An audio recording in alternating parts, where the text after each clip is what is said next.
Hello, everybody. How are you? Hello. It's week 14 of lockdown. And Although the shop's open today, yes, well, they were open Friday, but it rained a lot. but Paul has chained me to this chair.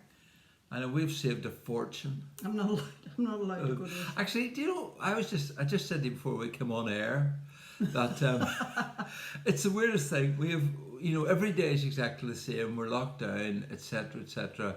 But we treat weekends differently, as if the way we used to, as if we're working Monday to Friday, and then on Saturday and Sunday we do things differently. Because on Saturday, you kind of laze about in your jams and watch cookery programs and have a coffee mid morning and a wee scone or something like that you're frozen. Is that right? It's fun. And on Sunday I don't go for my own walk, but we go for a walk together on Sunday afternoon. It's a togetherness day. Honestly, what is that? It's kind of weird. That we do that. Why did you just have it? Yes, it's ingrained habits. I think they die hard. Yeah, they do. Which is probably another lesson in itself. Yeah. Anyway, any deep thoughts? Deep thoughts. Well, just for my reading today, which was one of the Psalms. I'm still reading through the Psalms. The last two verses of Psalm 62. It just spoke to me, and it says, "One thing God has spoken, two things I have heard. Power belongs to God. Power belongs to you, God, and with you, Lord, is unfailing love."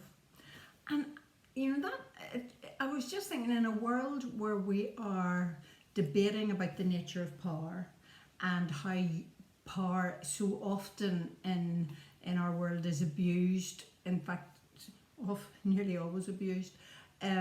So to me, it just highlighted that it's only God who holds absolute power alongside absolute unfailing love. He is the only one who brings those two things perfectly together. And that's why I think he is so trustworthy, because while he is all powerful, he is also unfailing in his love for us, and so therefore we can his power can be completely trusted. Whereas in our world today, that's the whole thing. Nobody really trusts power. They don't trust political power. They don't trust. Everything's under scrutiny these days, isn't Yes, it? absolutely. And so it just brings comfort to my heart to know that we're in relationship with the God who holds those two things perfectly together.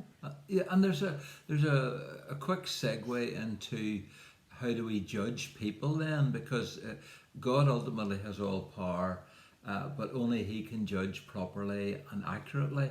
In fact, it's why it says both in the law and in Romans, "Vengeance is mine, says the Lord, I will repay." And in one sense, I take great comfort from that, because I say, well, that's why Christians don't seek revenge on things, because ultimately we know that the person who knows all things and is all trustworthy and all powerful will judge equitably. So we've got to be really quick. We've got to be really careful about jumping to judgments, because ultimately we don't know all the facts, but the God who is all powerful and all knowing knows everything.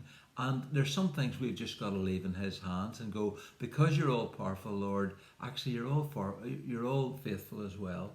And we've got to do it. I think also it leads into church as well. Yeah, absolutely. The power that people have, and having been leading a church and on both of us on an eldership, we handled that very lightly, in the sense of we were very careful about what we jumped to conclusions on, because it's easy to do. I always had a theory, and that was this, that the more power that you had, the more accountability you needed. God doesn't need accountability. No. But we do. And when we exercise power over people's lives and into their life, then we need accountability in how we exercise that power. So actually, great thought today. Yeah, it's challenging. I think it is challenging for leadership and it's challenging for church leadership. Actually, when you're saying that, even holding the two things together, where God gives you an amount of delegated authority or power, and holding the love together with that, He's the only one who can teach you how to do that. I remember, I've often told this story, but years ago, whenever we were doing joint prayer services, I got really frustrated because there was one night, and it was a fantastic night and loads of people were there, but I noticed that very few people from our church were there, but lots of other churches were represented and lots of other smaller churches were represented. And I just was frustrated by it. Why wouldn't people come out to pray? And I remembered then on the Sunday morning during worship, I really felt like the Lord came and asked me what I was angry about. And I thought, I'm not angry. And He asked me 3 times to the point where I went, Lord, I'm not angry. I'm just trying to worship you here. And then, then when He did ask the 3rd time, I suddenly thought, well, you want to know what I'm angry about? I'm angry about all these people, and you couldn't get them to pray if you stood in your head. And, and so then I just poured it all out to the Lord. And that's when I really heard God challenge me. And He said, Priscilla, if you want to lead people or influence people in any way, and you want to influence them to pray, then these are my people, and you've got to love them the way I love them. And so I think in terms of, it is a real challenge for anyone, whether in your job or in the church where you've been given an amount of authority or power, that you hold that together with the love that God is asking us to show others, and He does it perfectly. So if we bring ourselves to Him, He can show us how to do it. I think, just in conclusion, the key thing for me is that because God is all loving, we can absolutely trust Him and trust His power. His power.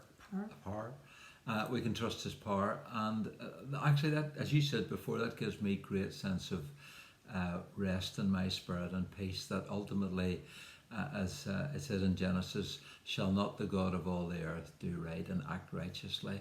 We can trust Him because although He's all powerful, He's all loving, and you can absolutely trust Him. So have a great trusting week. God bless you. Bye. Bye.